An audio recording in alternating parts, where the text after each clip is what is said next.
चीन के social media app Weibo पर इस वक्त वहां के नागरिक जबरदस्त गुस्से का इजहार कर रहे हैं। असल में चीन ने कल पहली बार माना था कि गलवान घाटी में उसके 4 सैनिक मारे गए थे। इसके बाद से ही शी जिनपिंग की सरकार अपने नागरिकों के निशाने पर आ गई है। खुद चीन के मीडिया ने गलवान घाटी का वीडियो जारी किया, जिसके बाद चीन के नागरिक अपने देश की सरकार से सवाल कर रहे हैं कि आखिर उनके सैनिक क्यों शहीद हुए। जिनपिंग की सरकार को अब इसका जवाब देते नहीं बन रहा है।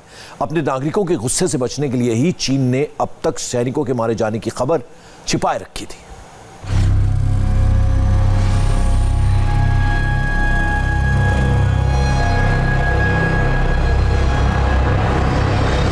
पैंगोंग से पीछे हटते चीन का सबसे बड़ा कबूलनामा।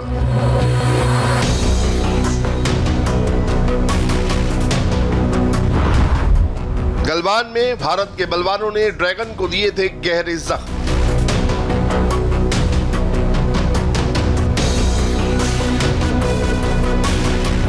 अभी चीन ने 4 कबूले हैं, आगे 50 भी कबूलेगा ड्रैगन।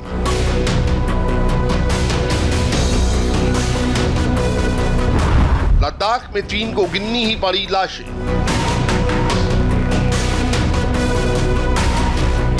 हिमालय की चोटी से पीछे हटते चीन का सबसे बड़ा कबूलनामा आया है।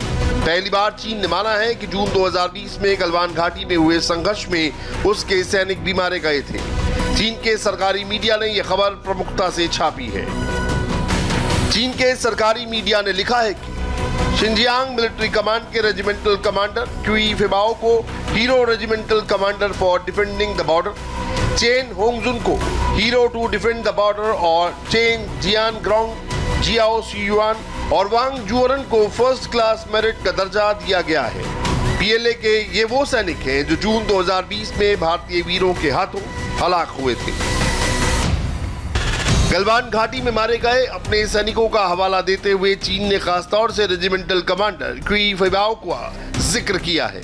चीन के सरकारी मीडिया का कहना है कि पीएलए के ये सैनिक कराकोरम के पहाड़ों पर तैनात थे और भारत के साथ हुए संघर्ष में मारे गए। पीपुल्स लिबरेशन आर्मी का यह भी कहना है कि इनमें से एक की मौत संघर्ष में नहीं बल्कि रिलीफ वर्क के दौरान हुई थी। हालांकि चीन ने अब भी गलवान घाटी का अधूरा सच ही बताया है, क्योंकि भारत का अपना आकलन है कि जून 2020 की उस रात को चीन के 40 से ज्यादा सैनिक मारे गए थे। इंडियन आर्मी की नॉर्दर्न कमांड के commander in chief lieutenant general Y K Joshi का कहना है कि चाइनीज 50 से ज्यादा जवानों को वाहनों में ले जा रहे थे। वो घायल थे या मरे, इसके बारे में कहना मुश्किल है। रूस की समाचार एजेंसी के मुताबिक 45 चाइनीज जवान मारे गए। हमारा अनुमान भी इसी के आसपास है। जाहिर है, जैसे चीन के लिए आज ये कबूलना मुश्किल हो रहा है कि वो पैंगोंग से पीछे हटा है, उसी तरह ड्रैगन के लिए ये सच स्वीकार कर पाना मुश्किल हो रहा है कि गलवान घाटी में उसके बहुत से सैनिक मारे गए थे। चीन अपनी दादागिरी लगातार दिखाता है, लेकिन चीन को ये उम्मीद नहीं थी कि भारत से इस बार उसे मुंह की खानी पड़ेगी, और उसकी वजह है कि भारतीय सेना का दृढ़ निश्चय और चारों तरफ किलाबंदी।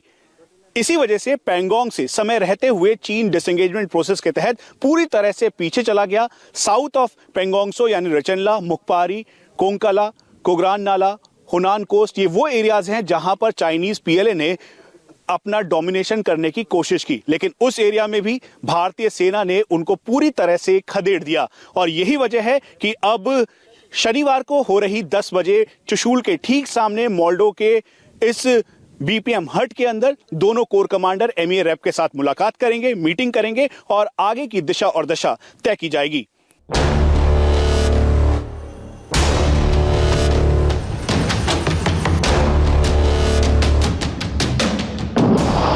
हिमालय की चोटियों पर चीन को पीछे धकेलने के बाद अब इंडिया चीन के खिलाफ नया चक्रव्यूह मजबूत करने में जुट गया है। भारत ने इसके लिए मित्र देशों का महागठबंधन बनाया है, जो समंदर में आर्थिक मोर्चे पर और कूटनीतिक मैदान में भी चीन को घेरने को तैयार है। हिंद महासागर से प्रशांत महासागर तक, ईस्ट चाइना सी से लेकर दक्षिण चीन सागर तक अब ड्रैगन की घेराबंदी का full proof action plan active हो चुका है। भारत, अमेरिका, ऑस्ट्रेलिया, जापान यानी क्वाड, चीन को चारों ओर से घेरने वाला ये अलायंस इकोनॉमिक, डिप्लोमेटिक, सैनिक और लोकतांत्रिक तरीके से ड्रैगन के खिलाफ एक ऐसा ताकतवर मोर्चा बनाने जा रहा है जिसमें पूरब में अमेरिका, पश्चिम में इंडिया, उत्तर में जापान, दक्षिण में ऑस्ट्रेलिया चीन के खिलाफ मोर्चा संभालेंगे। इन चारों देशों के विदेश मंत्रियों की तीसरी मंत्री स्तरीय वर्चुअल मीटिंग गुरुवार को कुवैत की इस मीटिंग में भारत के विदेश मंत्री डॉक्टर सुब्रमण्यम जयशंकर, अमेरिका के विदेश मंत्री एंटनी ब्लिंकन, ऑस्ट्रेलिया के विदेश मंत्री मैरिस पेन, जापान के विदेश मंत्री तोशिमित्सु मोटेगी शामिल हुए। भारत, अमेरिका, जापान और ऑस्ट्रेलिया के विदेश मंत्रियों की ये मीटिंग कई मायनों में बेहद इंपॉर्टेंट थी। चीन इस समय चौतरफा विस्तारवाद में जुटा हुआ है। जापान और ताइवान के खिलाफ ईस्ट चाइना सी हो या दुनिया के सबसे अहम समुद्री रास्ते दक्षिणी चीन सागर में हो, चीन अपनी सैनिक ताकत का खुलकर प्रदर्शन कर रहा है। अपनी सेना के बूते साउथ चाइना सी के अहम व्यापारिक रास्तों पर कब्जा जमाने में जुटा है। इसीलिए कुवैत विदेश मंत्रियों की बैठक में इंडो पैसिफिक क्षेत्र में शांति और साउथ चाइना सी में फ्रीडम ऑफ नेविगेशन पर खास तौर से जोर दिया गया। ऊर्जावान और विविधता भरे लोकतांत्रिक देशों के तौर पर हमारे मूल्य मिलते हैं। हम सभी देश मिलकर हिंद प्रशांत को एक खुले, स्वतंत्र और सार्वजनिक क्षेत्र के तौर पर देखते हैं। हम नियमों पर आधारित विश्व व्यवस्था के समर्थक हैं, जहां पर सभी देश नियमों पर चलें, पारदर्शी हों और जहां समुद्रों में आवाजाही की आजादी हो और हर देश की क्षेत्रीय अखंडता और संप्रभुता का सम्मान किया जाए, विवादों का शांतिपूर्ण समाधान हो। असल में चीन ने साउथ चाइना सी में अवैध रूप से सैनिक अड्डे बना लिए हैं। वो इस बेहद अहम समुद्री रास्ते को अपने कंट्रोल में लेना चाहता है, जिससे दुनिया के सबसे बड़े व्यापारिक समुद्री मार्ग पर उसकी दादागिरी चल सके। वहीं ये अमेरिका, भारत, जापान और ऑस्ट्रेलिया नहीं, पूरी दुनिया के लिए खतरे की बात है। साउथ चाइना सी कितना इंपॉर्टेंट है उसे ऐसे समझिए।